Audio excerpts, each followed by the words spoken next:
Recently, I had the chance to ride my first ever Raptor by RMC, and man, I love this thing. This is Railblazer at California's Great America. It is one of currently only two in the world as of when this video is being made. The other one being Wonder Woman Golden Lasso Coaster at Six Flags Fiesta, Texas. I have not ridden that one, I've only done Railblazer. However, I imagine that this review can pretty much apply to Wonder Woman as well. They are mirror images of each other, so your ride experience is going to be just about the same. Only main difference is that this one has rock work and the other one is behind rock work. But really, for the sake of this review, I'm going to be talking about Railblazer specifically. Briefly going over the stats, this thing is pretty tall. It even looks taller when you're standing next to it in person, especially considering there was really nothing in the plot of land where this coaster used to be. At one point in time, there was a roller coaster located in that land. However, it had been sitting empty for years, and this was only the second time I had been to Great America, and so now seeing this really tall and skinny roller coaster there is pretty cool. It's amazing how much they packed into a small amount of space. 106 feet tall, 90-degree drop, so obviously very steep, and this thing is stupid fast. The max speed is only 52 miles per hour.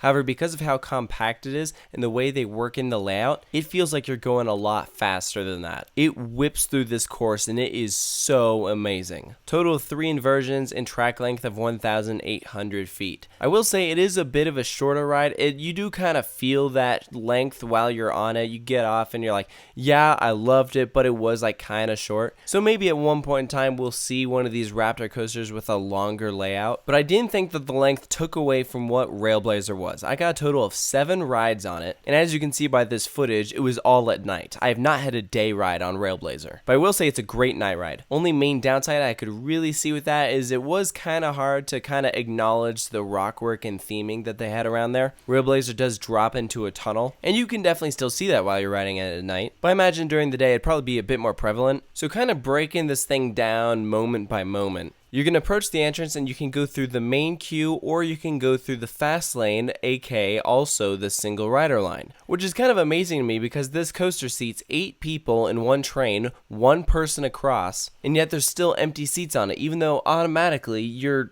by default a single rider. But I guess people still want to be on the same train as their groups, so they have a single rider line, so I highly recommend that. It saves a ton of time. Just go up the fast lane entrance. That is really the reason why I was able to ride this so many times. So definitely recommend that. You get into the station, you're going to pull down your restraint. This is an over-the-shoulder restraint, and I haven't really seen a shoulder restraint like this. What it essentially is a bar that comes down across your lap and then 2 what look like seat belts going across either shoulder. And this is all while you kind of straddle the track. The seat is elevated up a bit and there is a space down the middle so you put your legs on either side. And I will say the main downside with the restraint is if you are riding this over and over and over again, it might fatigue your shoulders a bit just because this ride is so aggressive that when you're being flung up into these shoulder straps, it might not be the most comfortable. However, I didn't find that it took away from the ride experience. It was only after I had ridden it over and over and over again when I started to notice it. Out of my 7 rides, I ended up doing this once in the front and then 6 times in the back. So you can probably guess which one was my favorite. Highly recommend a back row ride on it. I think you really feel the drop in the airtime hills there. So you depart the station, go up this really tall and skinny lift hill. Just a real small chain, and from the moment you depart the chain after you crest over, your train starts whizzing around. I don't know where it is getting all this speed and momentum from. The physics from this thing have got to be all over the place because it is amazing to me how fast this ride goes. I think it goes faster than anyone expected. So immediately after that turnaround, you go into this vertical drop, and from here on out, you are hauling. There is ejector all over the place. On the drop, you get a little bit as you go into that first element. What pretty much looks like a whacked up dive loop. California's Great America in a blog post called it a late turn down Raven, which I'm like, what?